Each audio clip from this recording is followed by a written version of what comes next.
नमस्कार दोस्तों। तो आज हम एक नया आईपीओ जो ओपन होने जा रहा है उसके बारे में, उसके डिटेल्स के बारे में डिस्कस करेंगे। जो उस आईपीओ का नाम है मोबीक्विक आईपीओ।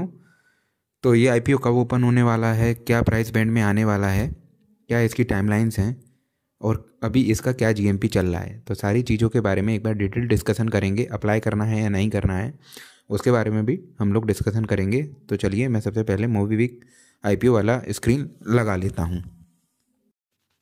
तो ये मैंने स्क्रीन लगा लिया है। तो आईपीओ जो ओपन होगा वो होगा 11 दिसंबर को और क्लोज़ होगा 13 दिसंबर के दिन। फेस वैल्यू रखा गया है ₹2 का। प्राइस बैंड जो रहेगा 265 से 279 रुपीज़ के बीच में रहेगा। लॉट साइज़ रहेगा 53 शेयर्स का। जो टोटल इशू साइज़ है वो है 572 करोड़ का पूरा फ्रेश इशू है 572 करोड़ का। बीएसई एनएससी दोनों पर लिस्टिंग होगा।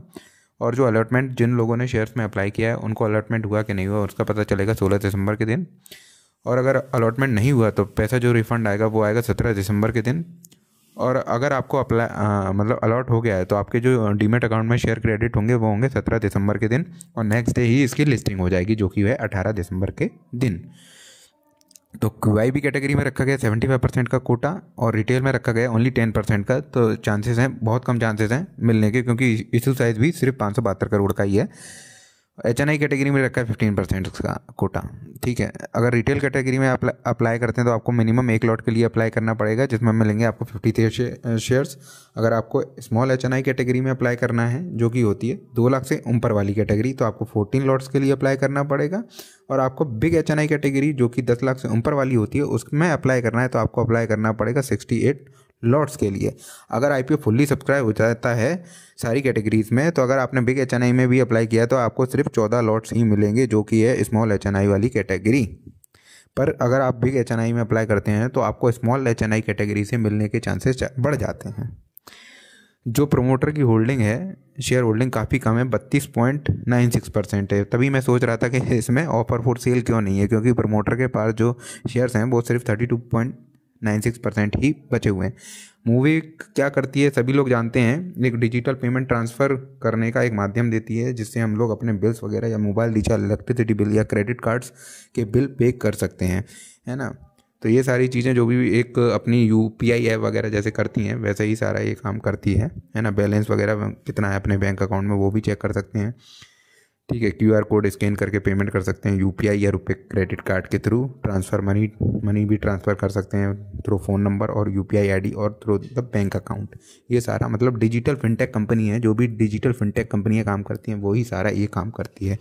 अब एक बार कंपनी के फाइनेंशियल्स को मैं लगा लेता हूँ, कंपनी के फाइनेंशियल कैसे चल रहे हैं। तो ये मैंने लगा लिए हैं कंपनी के फाइनेंशियल्स। तो एसेट की बात करें तो वो तो ठीक है, अभी तो ग्रोइंग स्टेज में है। एक बार देखता हूँ मैं, कंपनी इनकॉर्पोरेट हुई थी 2008 में, तो मतलब ठीक ठाक पुरानी कंपनी है। रेवेन्यू की बात करें तो अभी भी कॉन्स्टेंटली ये यहाँ से यहाँ तो उछाल है, अराउंड 59% का उछाल दिख रहा है रेवेन्यू में।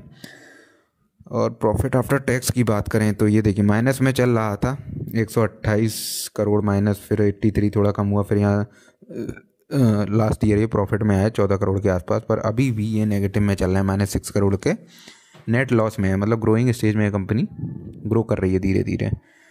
और जो भी इनके पास बोरोइंग है वो भी अराउंड 200 करोड़ के आसपास है, सरप्लस से ज़्यादा बोरोइंग्स हैं। तो थोड़ा सा इनका फाइनेंशियल उतना स्ट्रॉन्ग हमें देखने को नहीं मिल रहा है।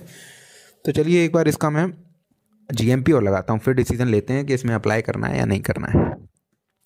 तो ये मैंने जीएमपी लगा लिया है। जीएमपी जब ये नोटिफिकेशन आया था उस दिन ये 100 रुपीज़ चल रहा था। अभी इसका जो जीएमपी है करंटली जो आज चल रहा है वो है 120 रुपये का। मतलब आपको 43% का लिस्टिंग गेन मिलने की संभावना है।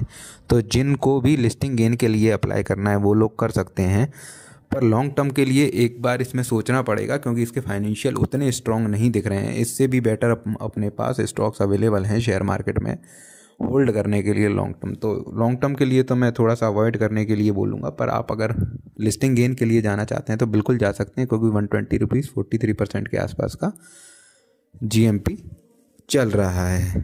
So that's all for today guys, thanks for watching my video. Please like the video and subscribe to the channel. Thank you.